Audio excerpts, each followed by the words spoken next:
السلام علیکم ورحمۃ اللہ وبرکاتہ۔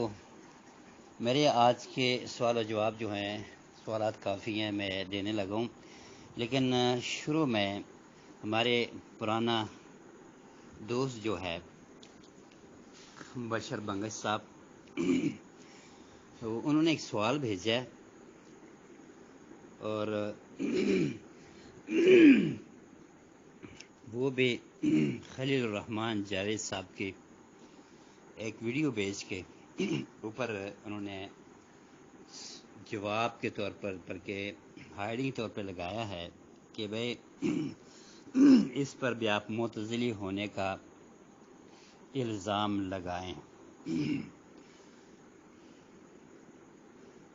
میں پہلے بھی کہتے رہا ہوں، اب سارے سننے والوں سے مخاطب ہوں، تمام گروپ کے بھائیوں سے خصوصی، اور جن جن کے پاس ہمارا یہ پیغام پہنچے ان سے عمومی گزارش ہے کہ میں صحیح العقیدہ علماء کا احترام کرتا ہوں، اور خلیل الرحمان جاوید صاحب ماشاءاللہ ایک عالم ہے اور اچھے عالم ہے۔ جیو ٹی وی کے اندر جو یہ اپنے پروگراموں میں حصہ لیتے رہے، دین کی خدمات کرتے رہے، میں اس کا معترف ہوں، اور جس طرح کہ میرا دعویٰ ہے کہ میں ایسے علماء کا احترام کرتا ہوں، ابھی بھی میں ان کا احترام کرتا ہوں۔ تاہم سب لوگ جانتے ہیں، ہم اہل حدیث، خصوصاً میں اپنی بات کروں، اہل حدیثوں کا جو منہج ہے اس کا سختی سے پابند ہوں۔ اور اہل حدیث کا منہج کیا ہے؟ نبی کریم صلی اللہ علیہ وسلم ہمارا پیغمبر بھی ہے، سید الانبیاء بھی ہے، امام الانبیاء بھی ہیں، اور ان کے ایک ایک بات ہمارے لیے دلیل بھی ہے، دین بھی ہے، عقیدہ بھی ہے، سب کچھ ہے، اس پر ہمارا ایمان ہے اور میرا ایمان ہے۔ اہل حدیثوں کا منہج اور اصول بتا رہا ہوں، اور ہم اس اصول پہ سختی سے پابندی کرتے ہیں۔ اصول کے اندر یہ ہے کہ جتنے بھی بڑا عالم ہو ان کا احترام اپنی جگہ پہ، لیکن جب قرآن سنت سے تھوڑا سا بندہ ہٹ جائے تو ان کو ہم ان کی رائے سمجھتے ہیں۔ یہاں خلیل الرحمان جاوید صاحب کا بڑے احترام کے ساتھ میں ان کے اس کلپ کا جواب دینا چاہوں گا۔ مختصراً بات لمبی نہیں کرنا چاہتا، لمبی ہو جائے تو پھر کوئی سنتا نہیں ہے۔ بات اس میں یہ ہے، بنگش صاحب سے تو میں بعد میں دو ہاتھ کروں گا نا، لیکن پہلے ہمارے اپنے مسلک کے محترم عالم دین کی ایک غلطی کا میں ازالہ کرنے کی کوشش کروں گا۔ یہ ابن سعد کے حوالہ دے رہے ہیں ہمارے یہ خلیل الرحمان جاوید صاحب۔ میں کہتا ہوں محترم، اتنا دور آپ جا رہے ہیں اور غیر مشہور کتاب کی طرف آپ جا رہے ہیں، میں مانتا ہوں اس کتاب کی تمام احادیث جو صحیح سند وہاں موجود ہے، میں مانتا ہوں، لیکن ایسی ایک بات کر رہا ہوں کہ جو لوگوں میں مشہور ہے سب سے اعلیٰ کتاب بخاری، اس بخاری میں ایک واقعہ ذکر ہے، وہ ذکر کیوں نہیں کرتے؟ آپ کی اس بات کی تائید کے لیے جو آخر میں اس میں سے آپ جو ایک حکم، ایک فائدہ حدیث سے استنباط کر رہے ہو، وہ استنباط غلط ہے، خطا ہے، اور عالم جب غلطی کرے تو پھر بھی اسے ثواب ملتا ہے۔ میں اس کا یہ نہیں کہتا کہ انہوں نے کوئی کفر کی بات کر دی، لیکن یہ بات ہے کہ یہ ان کا استنباط غلط ہے۔ کیوں؟ صحیح بخاری کی حدیث جو بہت مشہور ہے، خطبہ، علماء، خصوصی طور پر راقی حضرات اپنی مجلسوں میں اپنے خطبات، اپنے بیانات کے اندر جو ذکر کرتے ہیں کہ ابو ہریرہ رضی اللہ تعالی عنہ نے کو نبی صلی اللہ علیہ وسلم نے رمضان کے زکوٰۃ کی حفاظت کے لیے مقرر فرمایا، معمور فرمایا، رات شیطان سے ملاقات ہوتی ہے، اور جب اس کو پکڑ کے نبی صلی اللہ علیہ وسلم کے پاس لے جانے کی بات کرتے ہیں تو وہ اس کا خلاصہ بتا رہا ہوں حدیث کے. وہ اپنے اہل و عیال کی شکایت کرتے ہیں، یار میں صاحب اہل و عیال ہوں، مجھے ضرورت ہے، میں ایک فقیر ہوں، اور اس کے شدید فقر اور بھوک کے شکایت کرتے ہیں اور چھوڑ جاتے ہیں. اور 3-4 دفعہ ایسے کیا، ہر دفعہ نبی صلی اللہ علیہ وسلم نے فرمایا آپ سے وہ دوبارہ ملے گا.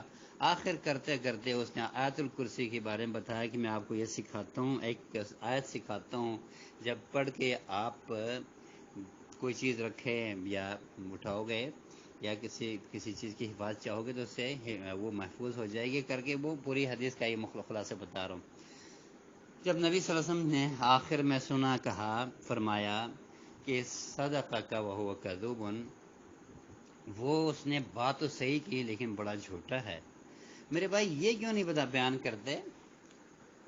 ابن سعد کی کتاب کی طرف آپ ایک بڑا واقعہ سنائے، جیسے کئی قسم کے واقعات ہیں میرے بھائی، لیکن اس کا یہ خلاصہ ہے، یہ جواب ہے کہ جو احکام رسول کے اندر یا احکامات اسلام کے اندر جو عموم ہے، اس میں جو تخصیص ہو چکی ہیں، تخصیص خاص حکم میں جو آپ لاگو کریں گے اس کو آپ تسلیم کریں گے، اور جو عام ہے اس کے حکم کے اندر تعمیم ہے.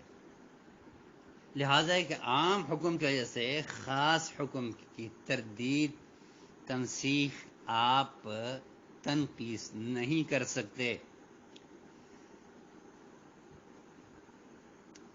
میں ان کی کچھ دوسری باتیں بھی کرنا چاہتا لیکن مجھے ضمیر اجازت نہیں دے رہی کہ میں کیسے میں ان کے خلاف، علماء کے خلاف بات کروں.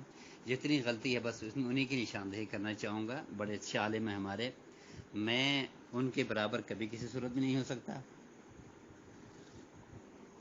ان کی خدمات کا معترف ہوں، لیکن چونکہ ہمارے مسلک، ہمارا منہج یہ ہے کہ جب رسول اللہ کے حدیث کی مخالفت میں کوئی حدیث آ جائے ہم ان کو مانتے نہیں ہیں. میں عبداللہ ناصر رحمانی صاحب کے کچھ کلپ اور ان کے کچھ بیانات پر بھی تبصرہ کرتا رہا ہوں اسی قسم کے، اور میرے گروپ کے اندر ساری باتیں یہ موجود ہے. میں اس کی تردید اس انداز سے نہیں کرتا کہ میں ان علماء کی توہین کروں. میں کون ہوتا ہوں؟ لہٰذا بخاری کے اندر بھی جیسے میں نے ابھی نشاندہی کی، وہ بھی جیسے انہوں نے خود بیان کیا، وہ بھی کئی احادیث اس قسم کی ہے. تو بخاری کی اس حدیث کے اندر میں یہ کہہ سکتا ہوں کہ ابو ہریرہ کے اندر کیوں نہیں گھسے؟ بھائی یہ بیان کرتے ہیں نا، اس کو بیان کرنے کی کیا ضرورت ہے؟ یا اس کے ساتھ اس کو ملا دیتے تاکہ آپ کی بات اور مضبوط ہو جاتے. لیکن اس میں سے جو یہ استنباط کرنا چاہ رہے ہیں کہ دخول جن کی تردید اس سے ہو جاتی ہے، بالکل غلط ہے.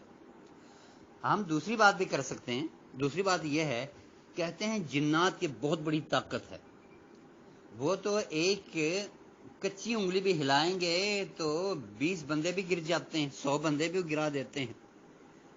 تو یہ بھی کہہ سکتے ہیں اگر اتنی طاقتور ہے، جو نظر بھی کسی کو نہیں آتا، جو نظر نہیں آتے کہیں سے بھی مار سکتے ہیں، تو وہ کہیں سے مار گرائیں. یا ابو ہریرہ کے اندر گھسے کیوں نہیں؟ یہ استدلال میں کر سکتا ہوں. اس کے علاوہ کئی احادیث ابھی میرے ذہن میں آ رہے ہیں، لیکن میں نے آپ کو کہا تھا کہ میں ایک کلپ جو ہے نا مختصر کرنے کی کوشش کرتا ہوں. پھر بھی جا کے منٹ تو ابھی میں دیکھ رہا ہوں 8 منٹ سے اوپر ہو گئے. بہرحال میں مختصر کرتا ہوں یہ کہ یہ غلطی ہے. آپ شیطان کے بارے میں اللہ کے رسول نے صحیح بخاری میں فرمایا یجری فی الانسان مجرد دم کا کیا جواب دیں گے؟ میں بنگش سے یہ نہیں کہوں گا. بنگش تو صرف کہیں کلپ لا کے بھیج کے آرام سے بیٹھ کے دیکھ رہے ہوتے ہیں، یار اس میں سے یہ کیا بات کریں گے. میرے لیے کوئی شیطانی کا کوئی راستہ نکلتا ہے یا نہیں نکلتا؟ اس بیچارے پر تو ہزاروں میں سوال کر چکا ہوں، ایک جواب بھی نہیں آیا. یہ 3-4 مہینے بعد میرے پاس فوراً اس نے بھیج دیا، اور یہ دیکھ رہا ہے کہ اب اس کا کیا جواب دے گا. بھئی جواب یہ میں نے آپ کو دے دیا. آپ اس حدیث کا کیا کریں گے؟ میں خلیل الرحمن جاوید صاحب سے بھی یہ عرض کروں گا، اور میں بنگے سے یہ کہوں گا کہ دیکھو سیدنا ابو ہریرہ کی حدیث ہے اذا استيقظ احدكم من منامه فليستنثر ثلاثا فان الشيطان يبيت على خيشومه. اس حدیث کا کیا جواب دیں گے کہ شیطان تو ناک کے خیشوم کے اندر بھی رات گزارتا ہے. جب بھی کوئی نیند سے اٹھے اسے چاہیے کہ وہ استنثار کرے، ناک کو جھاڑے پانی ڈال کے. اور ابو داؤد کی حدیث ہے، اور یہ جو حدیث میں نے خیشومی والی حدیث، یہ متفقن علیہ حدیث صحیح بخاری کے اندر بھی ہے، مسلم کے اندر بھی ہے. یجری مجری الدم، وہ بھی بخاری کی حدیث ہے، اور ابو داؤد کی حدیث اور صحیح مسلم کی ایک اور حدیث. رسول اللہ صلی اللہ علیہ وسلم نے فرمایا اذا تصاوب احدکم فلیکظم ما استطاع فیضع یدہ ما استطاع علی فمہ. ایک روایت میں یہ بھی ہے فإن الشیطان یدخل مع التصاوب، منہ نہ کھولا کریں. باسی لیتا ہے بندہ، باسی لیتا ہے اور اس میں منہ کھولتا ہے تو اس میں اسے چاہیے کہ ہاتھ رکھے تاکہ اس میں شیطان داخل نہ ہو منہ کے اندر. یہ لفظ ہے، اور ہر بات کو وسوسے سے ترجمہ کرتے جا رہے ہو. چلے جو حدیث میں جن کا میں کر رہا تھا اس کا تو ضعیف کر رہا تھا، اس کا بھی میں جواب دے چکا ہوں، ضعیف نہیں ہوں. حدیث تصاوب کے بارے میں، ناک کو جھاڑنے کے بارے میں، دونوں حدیث صحیحین کی ہیں. آئیے تیسری حدیث بھی میں آپ کو متفقن علیہ کی سنا دوں.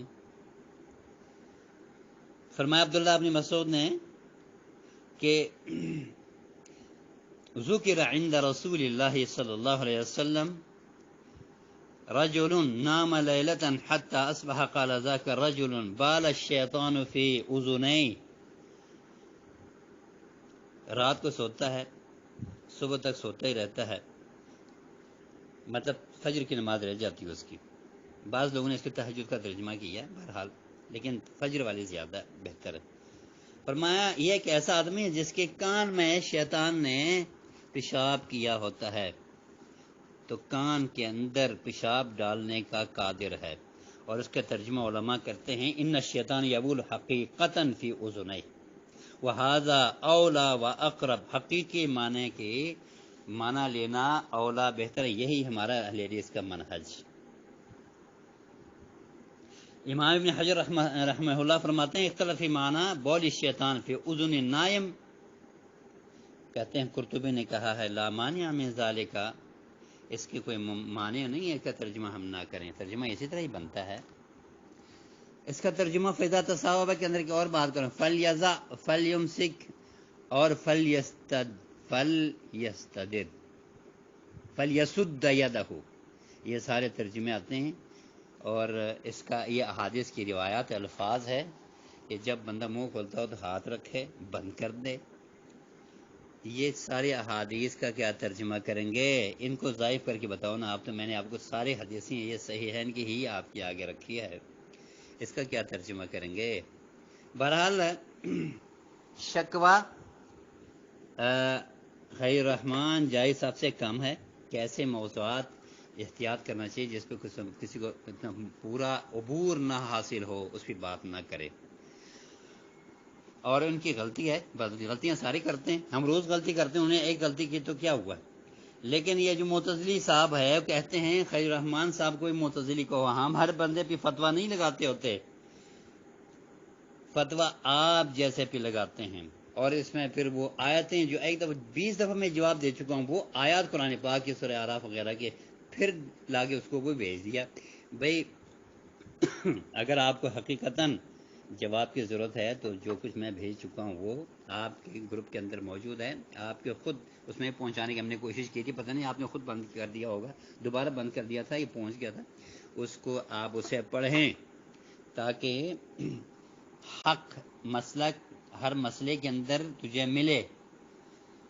لہذا میں خلیل الرحمن جاوید صاحب کو اپنا عالم مانتا ہوں مسلک کا، بڑے اچھے اس کی خدمات کا اعتراف ہوں، لیکن اس غلطی کا میں ان کی غلطی کہتا ہوں. تو یہ نہ کہیں کہ معتزلی کہیں. ایک بات کی مجھے خوشی ہے کہ یہ جو کچھ میں بھیجتا ہوں یہ پڑھتا ہے، اس لیے تو یہ معتزلی کا لفظ یہ تو میں نہیں کہا تھا. معتزلیوں کا مسلک ہے داخل نہ ہونا، اور داخل ہونے والا جن انسانی جسم میں داخل ہونے والا جو مسلک ہے وہ جمہور کا ہے، اور یہ احادیث سارے ان کے لیے دلیل ہے۔ میں نے ان کو ابن باز رحمہ اللہ اور شیخ محمد صالح ابن عثیمین کے دلائل بھی پیش کیے، ان کے آراء بھی بتائے۔ کہتے ہیں یہ تو جاہل لوگ ہیں، عرب جاہلوں کی بات مجھ سے کرتے ہو۔